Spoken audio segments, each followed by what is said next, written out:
Bonjour, voici, nous sommes on va faire une autre vidéo. Pour comprendre la cosmologie, l'expansion de l'univers, nous devons premièrement comprendre comment la gravitation fonctionne. Alors, le vidéo d'aujourd'hui est relationné avec les lois, la loi de la gravitation de Newton. D'accord? Alors, on y va. Je vais mettre les diapos et on commence.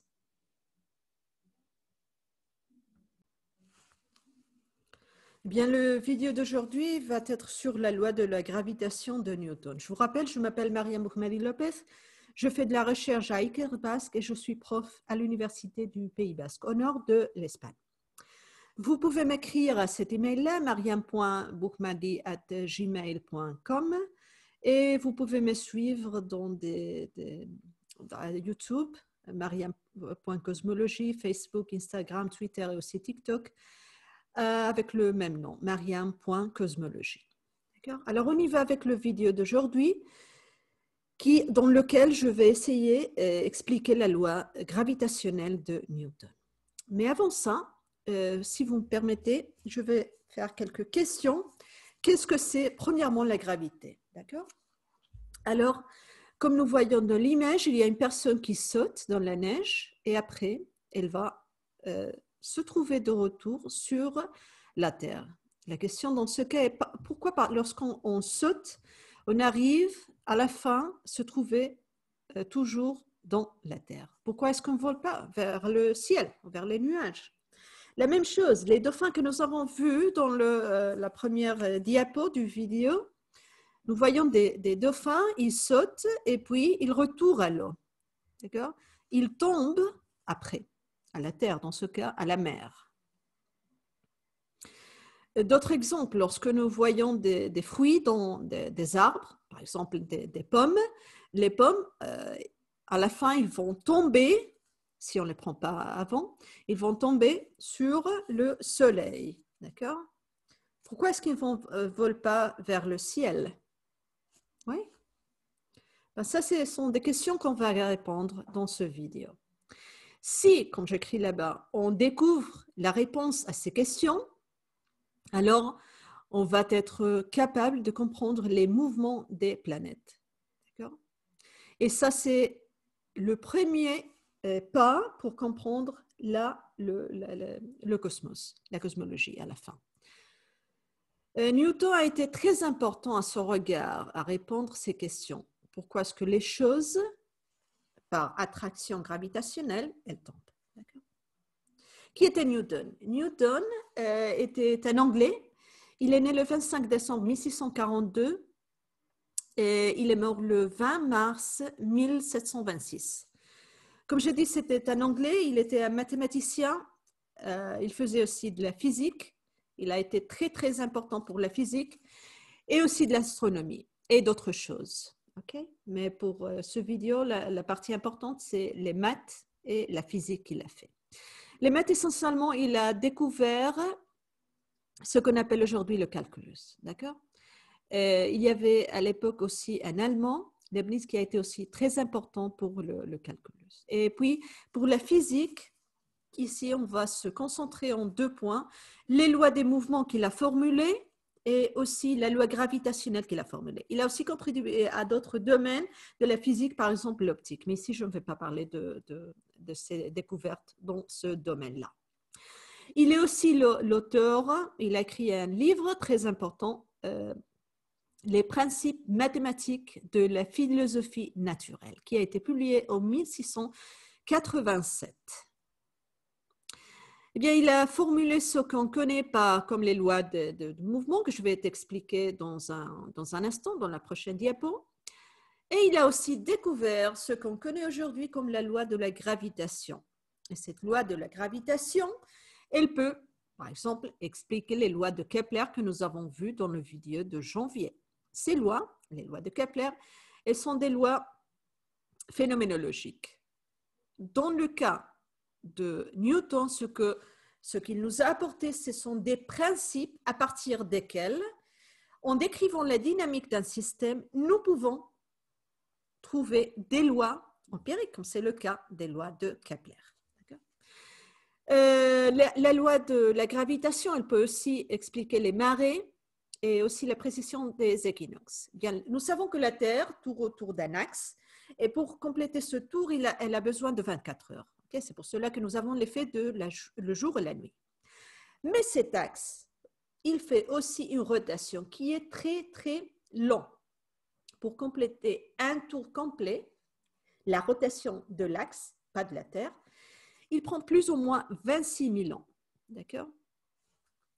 Alors, c'est une rotation réellement très, très, très, très faible. Très douce, d'une façon de le dire. Les lois des mouvements, qu'est-ce que c'est que ça? Eh bien, essentiellement, lorsque nous appliquons une force sur un corps, cette force, d'accord, nette, qu'elle reçoit le corps, est égale à sa masse fois son accélération. Qu'est-ce que c'est cette accélération? C'est comment est-ce que sa vélocité change avec le temps. Nous avons un exemple ici. Nous voyons un père ou un homme en général qui est en train d'aider un enfant à marcher en bicyclette. Alors, la force qui s'applique sur l'enfant plus la bicyclette est égale à la masse des deux corps, l'enfant et la bicyclette, fois l'accélération qu'il va sentir ces deux objets, l'enfant et la bicyclette. Comme je dis, l'accélération d'un objet, c'est une mesure de comment la vitesse change avec le temps. D'accord? Alors, à partir de la loi de mouvement qui dit force égale masse fois l'accélération, nous avons que s'il n'y a pas d'une force nette, ce qui veut dire que la force est égale à 0, alors nous avons deux situations. Ou bien l'objet ne bouge pas, ce qui veut dire que sa vitesse est 0, ou alors il bouge, mais à une vitesse constante. D'accord? Et puis, nous avons aussi ce que nous connaissons comme la loi de action-réaction. Eh bien, c'est très facile de comprendre cette loi. Par exemple, ma main droite, elle va exercer une force sur ma main gauche. Les deux mains, elles ne vont pas bouger, d'accord? Cela veut dire que la force que ma main droite exerce sur ma main gauche est égale, en termes de modulus, et en un sens opposé à celle que ma main gauche fait sur ma main droite. D'accord? Le principe d'action-réaction, même force, modulus d'un objet sur un autre objet, mais la direction est différente, elle est opposée. D'accord? Et puis, très important, la loi gravitationnelle de Newton. On est arrivé ici. Eh bien, cette loi, ce qu'elle décrit, c'est que si nous avons deux corps massifs, alors il y a une force attractive entre les deux, ce qui veut dire une force qui essaye de les rejoindre, okay? De les mettre plus proches. Cette force, elle est plus forte si les corps ils ont plus de masse, s'ils sont plus massifs.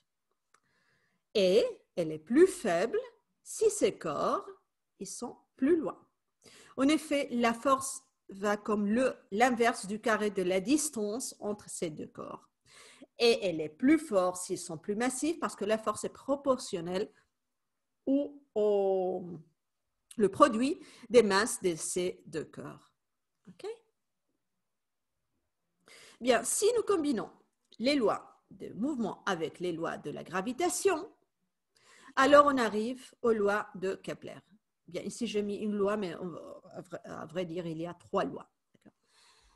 Ces lois, elles nous décrivent le mouvement, par exemple, des planètes, la Terre, Mars, qui a été dans les journaux récemment. Pardon.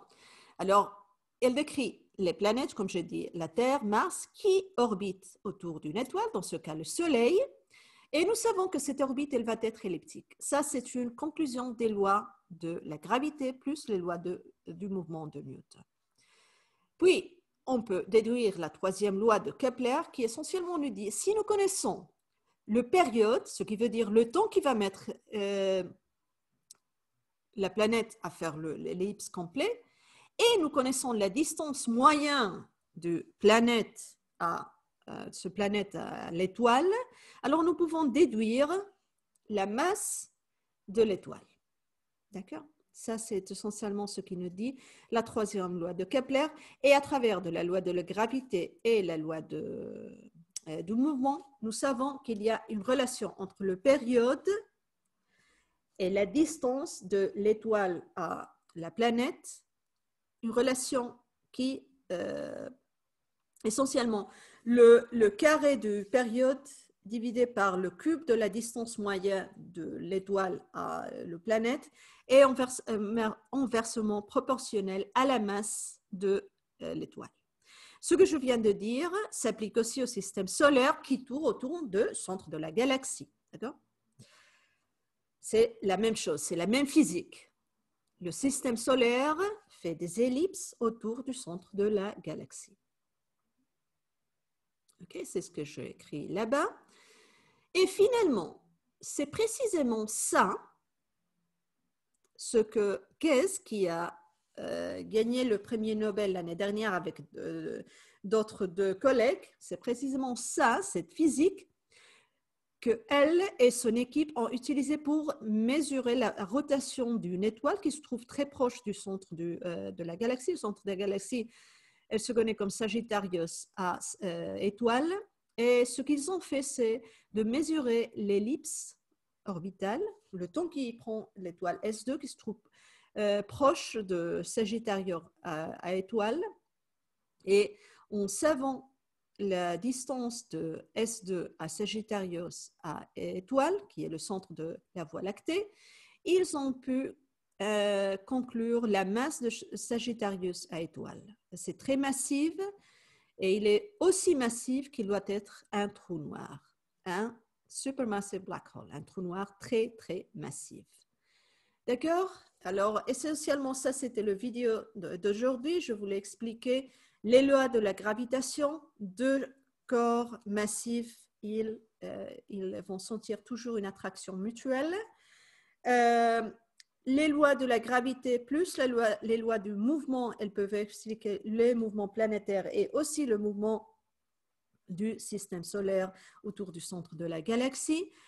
Et ces lois qui ont été découvertes il y a plus de 300 ans par Newton, ils ont été utilisées par Guess, par exemple, qui a gagné le premier Nobel l'année dernière. J'insiste en 300 ans parce que quelquefois, j'ai la sensation que nous avons trop de pression en science, dans le sens nous avons à obtenir des résultats et des résultats, mais la société doit aussi comprendre qu'il prend du temps, d'accord, dès que les lois sont découvertes jusqu'à ce qu'elles peuvent être, on peut obtenir pas mal de résultats de ces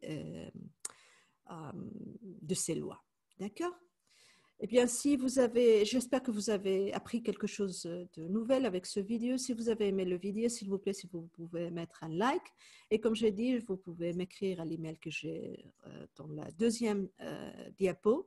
Et vous pouvez aussi me suivre en Facebook, Twitter, d'autres, Instagram aussi et TikTok, dans l'adresse que j'ai mis au début. Eh bien, c'est tout pour le moment. On se voit en mars. D'accord? À la prochaine.